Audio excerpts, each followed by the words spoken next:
So guys, welcome to my channel. Nandito ko ngayon sa malapit sa Acacia. Ito, pinamata sa building dito sa Davao City. Nagpahangin ako dito guys, sarap ang hangin.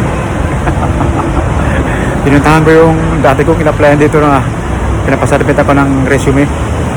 Hindi naman nag-reply, hindi naman nag-email or ano man. Tanggap ako o hindi, o di na kailangan, o overage na ako, or something like that.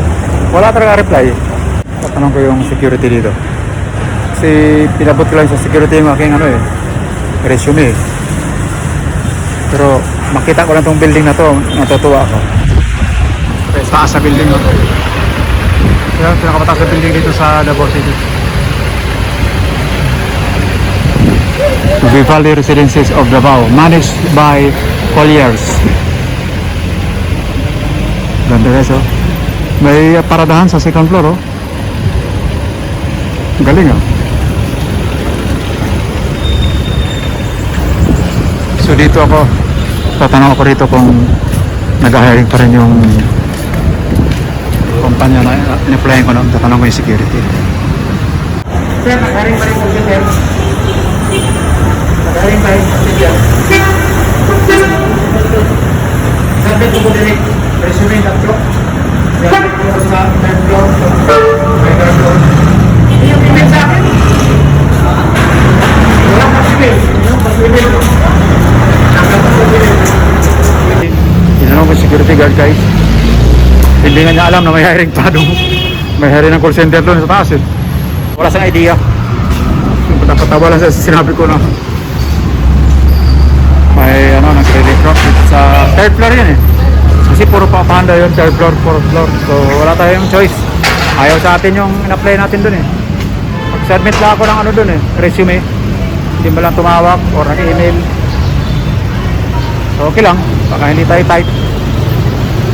So pupunta ako ng Gmall guys, doon na lang ako mananghalian. Hello guys, lakad lang ako guys. Sarap ng init ng araw guys, masinagan ka. Hey guys, dito na ako sa Gmall.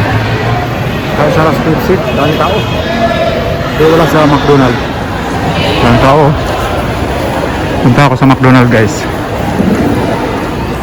Dito tayo sa McDonald's. Naku, dami tao din, maraming pila. Titignan natin kung may bakante yung mga upuan. Pag wala, pag ganitong oras talaga, talaga mo.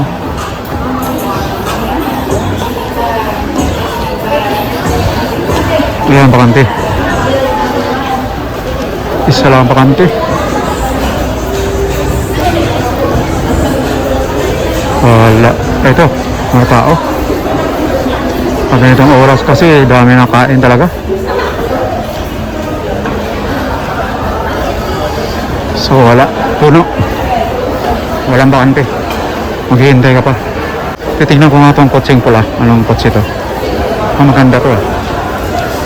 Parilit ako ng kulay nito, eh. So, Vios. Ganda, oh. Attractive talaga. Very attractive ang pula, oh. Vios. So pupunta ako dun sa ground floor. Dito guys, magtitinapay na lang kaya ako. Ito, sarap mga tinapay nila dito, oh. Dito yan sa Euro Baker. Daming tao guys, oh. Saan rin ako kain ito? Ikat na sa taas. Daming tao. Wala akong makainan guys. Lalabas na lang ako. Pupunta ako ng 7-Eleven dito sa aking dadaanan. Or punta akong B-Mall.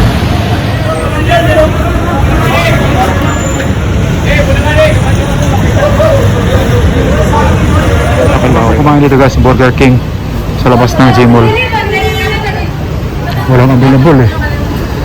Walang available na open, eh. Ayun, oh, Gmall. Doon kaya, mga inasal, ako pwede doon. Yung kanilang grill, halo yata, manok tsaka baboy. Ito ako guys, Burger King, subukan ko. Baka po pwede, walang tao. Kung walang tao, marami din. 7-Eleven talaga. Meron dito, eh. Papunta doon sa B-Mall. Doon sa tabing kalsada. So lakad lang ako guys. Dito ako ngayon sa Victoria Plaza Mall. Dahil naghanap ako ng kainan. Pero may nakita ako dito ng mga grupo ng mga kabataan na naka-informe ng pula. At sila ay nag-celebrate ng Kadayawan FMA Festival 2024. Dito lang sa Mall of Victoria Plaza, NCCC. Okay, so.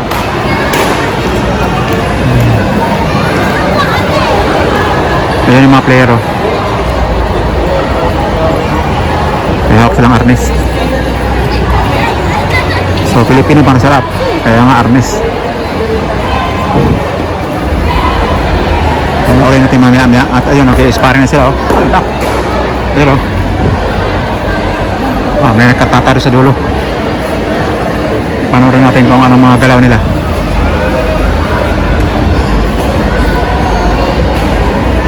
Ayun, nag-exercise, oh.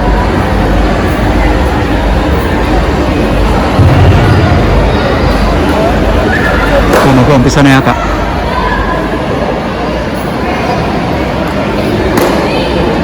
Ayun, napraktis sila dito, oh. Hello everyone. Double City. Ayan, tinawag na, Double City.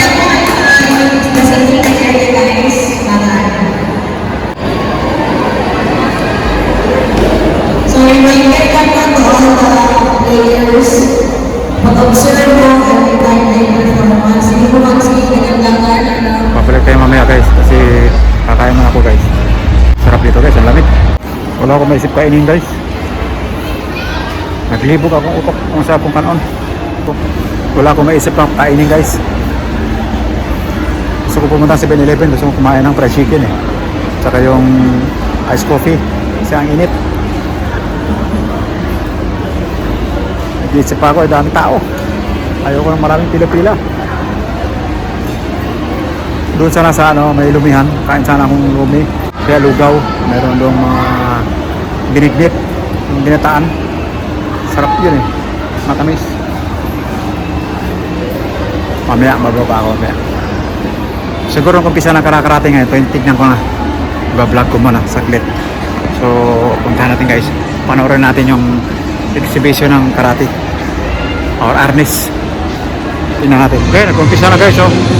Ayan, oh. Arnis lang.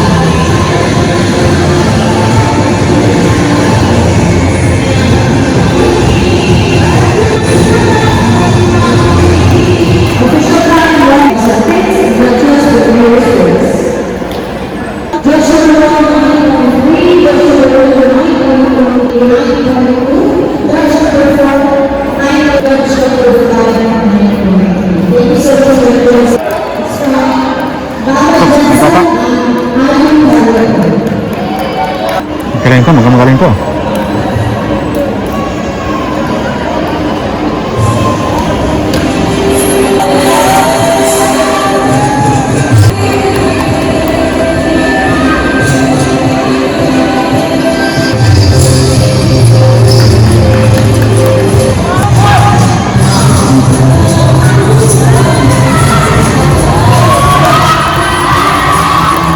Galing, ah.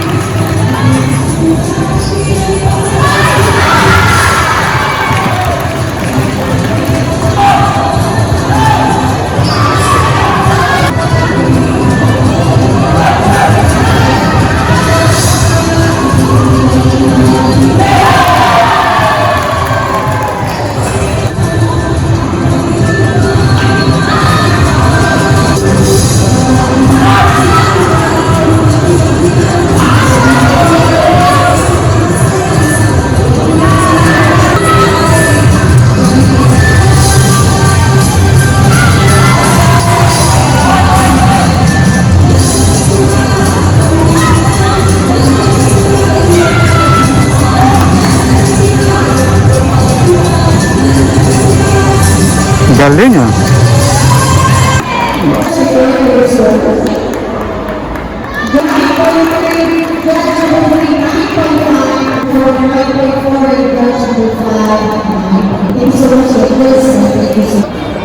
Kompetisyon ng tata pala to. Ibig sabihin ng tata, tatakutan. Tatakutan mo sila. Ang kanilang galing sa martial arts.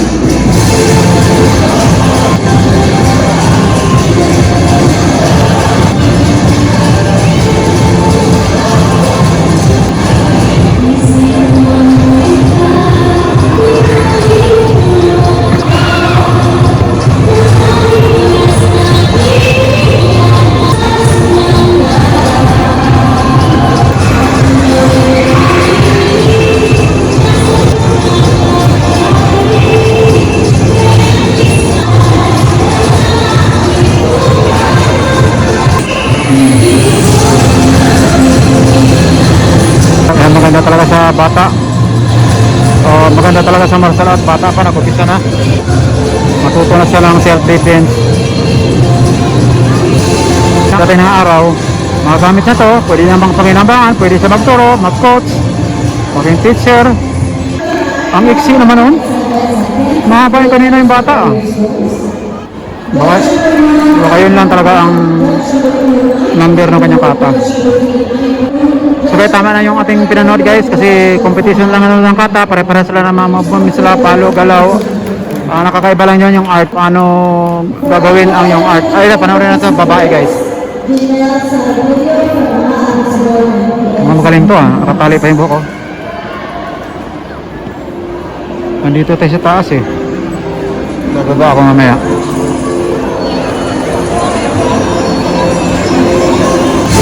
Galing na. Galing Isa lang ang coach nito. Ang kanilang mga palo halos pare-parehas eh.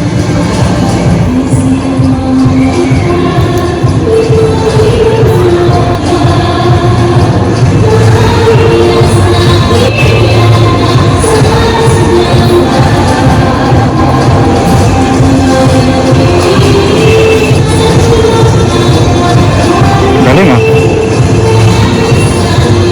Kaya maganda lang ang bata pag natuto ng self-defense.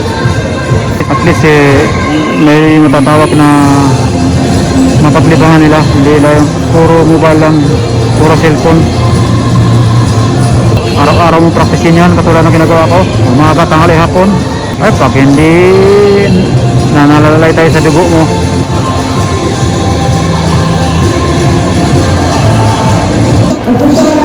napagod na.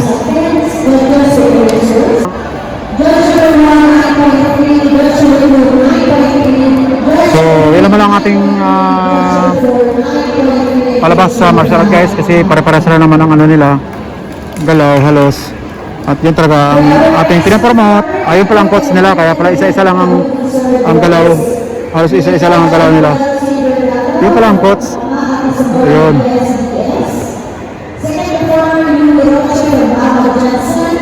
Takis Jensen. Ito, mukhang katutubo to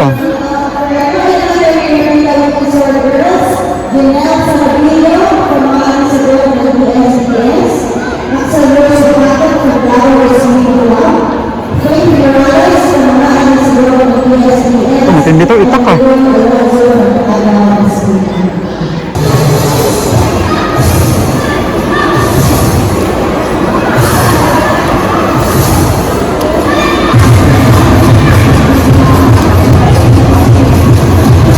Tigbas nun. Nakalimutan niya ang series niya. Tigbas.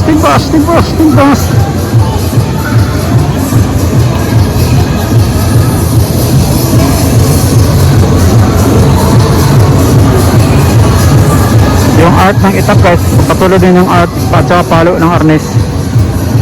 Kinuha lang yun sa yung arnes ng mula sa bladed weapon.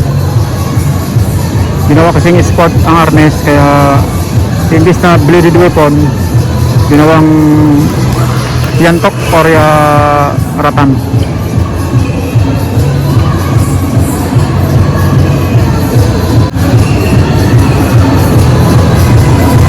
Meron foreigners doon, hindi ko alam kung instructor yun, coach o participant.